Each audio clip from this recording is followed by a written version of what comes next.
Last আমি আগের ক্লাসটা আপলোড করেছি, নেক্সট কন্টিনিউ করার চেষ্টা করছি। সেটা হচ্ছে যে বলেছিলাম যে 6টা টার্ম তোমাদের জানতে হবে। একটা হচ্ছে গ্রস প্রেশার, একটা হচ্ছে নেট প্রেশার, একটা হচ্ছে আলটিমেট বিয়ারিং প্রেশার বা ultimate bearing capacity, net bearing capacity, net safe bearing capacity আর সেফ বিয়ারিং ক্যাপাসিটি। এই 6টা জিনিস তোমাদেরকে অবশ্যই জানতে হবে, তবে এই ফাউন্ডেশন ইঞ্জিনিয়ারিংয়ের চ্যাপ্টারটা পুরোটা কমপ্লিট করা যাবে।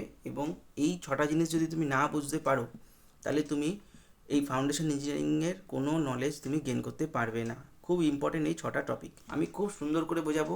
ডেফিনেশন মুখস্থ করার কোনো দরকার নেই, শুধু মাথার মধ্যে ঢুকিয়ে নাও জিনিসটা কি, ব্যাস, আর কিছু না। প্রথমত হচ্ছে গ্রস প্রেশার। গ্রস কথাটা সম্বন্ধে আমরা প্রত্যেকেই জানি। গ্রস প্রেশার মানে, আমরা যদি এটাকে ট্রান্সলেট করার চেষ্টা করি, গ্রস কথা হচ্ছে যে টোটাল প্রেশার। একটা যদি আমি একটা ফাউন্ডেশন যদি আমি ড্র করি, এই ফাউন্ডেশনের ওপরে যে টোটাল যে প্রেশারটা আসছে, একটা ফাউন্ডেশন তো আমি ড্র করলাম মাটির নিচে, এই ফাউন্ডেশনটা কি করবে, টোটাল যে প্রেশারটাকে নিয়ে রয়েছে সেটা, এটার উপর যে টোটাল প্রেশারটা আসছে সেটাকেই বলবো আমি গ্রস প্রেশার। প্রথমত কী কী প্রেশার আসতে পারে, একটা হচ্ছে তোমার উপর থেকে একটা লোড আসতে পারে, যেটা হচ্ছে সুপারস্ট্রাকচার থেকে আসছে। সুপারস্ট্রাকচার মানে কি, যেটা আমরা ফাউন্ডেশনে গ্রাউন্ড ফ্লোরের ওপরে যে যা কিছু থাকে, যেমন বিম, কলম, স্ল্যাব, সমস্ত কিছু থেকে যে লোডটা আসছে উপর থেকে, সেটা হচ্ছে তোমার সুপারস্ট্রাকচার বা অ্যাপ্লাইড লোড, সেটা একটা আসছে 1 নম্বর। 2 নম্বর হচ্ছে এই যে ফাউন্ডেশনটা বানিয়েছি, এটা একটা নিজস্ব একটা সেলফ লোড রয়েছে, এটা নিজস্ব লোড রয়েছে। প্লাস তার সাথে কি রয়েছে, আরেকটা জিনিস আছে, সেটা হচ্ছে যে মাটির, এর উপরে যে মাটি একটা লোড ক্রিয়েট করছে, সেই টোটাল যে মাটি ক্রিয়েট করছে লোডটা। আরেকটা জিনিস মাথায় রাখতে হবে, যখন আমরা মাটির বা সয়েলের যে লোডটাকে ক্যালকুলেট করব, তখন কিন্তু বললে চলবে না যে স্যার এই জায়গা বা দাদা এই জায়গাটা তো ফাউন্ডেশন রয়েছে, আমি আবার এই টোটালটাকে কেন কনসিডার করছি অ্যাজ এ সয়েল হিসাবে।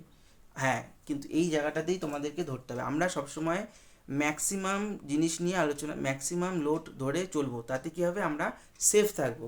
আমরা ইন ফিউচার মানে কোনো কিছুতে আমরা যদি এইটুখানি কনসিডার করে নিই, তাহলে সেক্ষেত্রে কী হবে, আমাদের নিজেদেরই ক্যালকুলেশনের সুবিধা হবে। কারণ এখানে নয় ইউনিফর্ম রয়েছে ফাউন্ডেশনটা, যেখানে ইউনিফর্ম থাকবে না, যেখানে ট্যাপিজয়েডাল থাকবে, যেখানে বিভিন্ন রকমের শেপ থাকবে ফাউন্ডেশনটা, তখন সেক্ষেত্রে কিন্তু ক্যালকুলেশনে অনেক ক্রিটিক্যাল হয়ে যাবে। তার জন্য আমরা পুরোটাকেই ধরবো, এই টোটাল ডেপ পর্যন্ত যেটা আছে সেটাকেই ধরে নেবো যে এইটাই টোটালটা হচ্ছে সয়েলের, যদি এইখানটা সয়েলের টোটাল যে ওয়েট, ঠিক আছে। তাহলে আমি প্রথম যদি গ্রস প্রেশার যে জিনিসটা আমি যে বললাম, তাহলে কি কি প্রেশার আসতে পারে। গ্রস প্রেশার মানে, আপনি তো বলেন গ্রস প্রেশার, তাহলে গ্রস প্রেশার মানে কী কী প্রেশার আসতে পারে। প্রথমত হচ্ছে গ্রস প্রেশার মানে, প্রথমত যেটা আসতে পারে 1 নম্বর, সেটা হচ্ছে প্রথমে যেটা বলতে হবে, সেটা হচ্ছে যে আমার অ্যাপ্লাইড লোড বা সুপারস্ট্রাকচারের যে লোডটা, সেটা হচ্ছে অ্যাপ্লাইড লোড আমি ধরলাম, বা সুপারস্ট্রাকচারের যে লোডটা, অ্যাপ্লাইড লোড আসতে পারে। নেক্সট কি আসতে পারে, এই ফাউন্ডেশনটা নিজস্ব সেলফ ওয়েট থাকতে পারে, সেলফ ওয়েট আসতে পারে। নেক্সট কি হতে পারে, 3 নম্বর হচ্ছে সয়েলের লোড, যেটাকে আমরা বলি ওভার বার্ডেন প্রেশার। সয়েলের লোডটাকে কী বলি আমরা, over burden pressure, over burden pressure. তাহলে এই 3টে লোডকে আমি যদি অ্যাড করি, তাহলে যে টোটাল যে লোড বা টোটাল যে প্রেশার পাচ্ছি, সেটাকেই আমি বলবো গ্রস প্রেশার। সেটাকে আমি কী দিয়ে ডিনোট করবো, কিউজি। আশা করি এটা আর কখনো ভুল হবে না।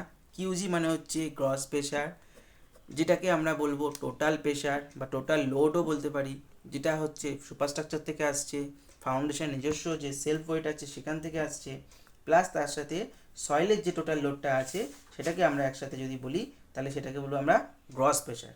তাহলে গ্রস প্রেশার সম্বন্ধে, আর বা ওভার বার্ডেন প্রেশার যেটাকে বলছি আমি, সয়েলের প্রেশারটাকে কী বলছি আমি, ওভার বার্ডেন প্রেশার। এটা মনে রাখবে, এই টার্মটা কিন্তু মনে রাখতে হবে, সেটা হচ্ছে যে ওভার বার্ডেন প্রেশার।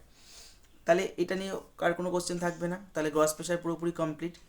এবার হচ্ছে নেট প্রেশার। নেট মানে আমরা দেখবে অনেকে বলে নেট স্যালারি, গ্রস স্যালারি একটা হয়, টোটাল স্যালারি, একটা নেট স্যালারি। নেট স্যালারি মানে সেখান থেকে কিছু একটা মাইনাস যাবে, সেটা কি মাইনাস যাবে শুধু মনে রাখবে। আমি নেট প্রেশারের ক্ষেত্রে গ্রস প্রেশারে যে যে লোড আসছে, যে যে প্রেশার আসছে সবই কনসিডার করব, শুধুমাত্র সয়েলের যেটা ওভার বার্ডেন প্রেশার আসছে সেটাকে কনসিডার করব না। মানে আমি এই যে ব্লু কালার যেটা আমি হ্যাচ দিয়েছি এখানে, সেই যে ব্লু কালার যেটা দিয়েছি সয়েলের, সেটা আমি কনসিডার করব না। সয়েলের যে ওভারবার্ডেন প্রেশার বাদ দিলে যা আসছে সেটাকেই বলবো আমি নেট প্রেশার। এটাকে আমি বলবো কিউ এন দিয়ে, Q N for net pressure, Q G for gross pressure, G for gross, N for net. তাহলে যদি তোমাদেরকে বলে যে, তাহলে আমি বলতে পারি গ্রস প্রেশার, যদি তোমাকে এখন যদি কোনো কারণে গ্রস প্রেশার বলে দেয়, নেট প্রেশার বার করতে হবে, তাহলে কী করবো, বা নেট প্রেশার দিয়ে দিয়েছে, গ্রস প্রেশার বার করতে হবে, কী করব? কিছুই না, আমি প্রথমে জানতে হবে যে এই যে সয়েলটা রয়েছে, সয়েলের যে একটা ইউনিট রয়েছে সেটাকে বলা হয় গামা।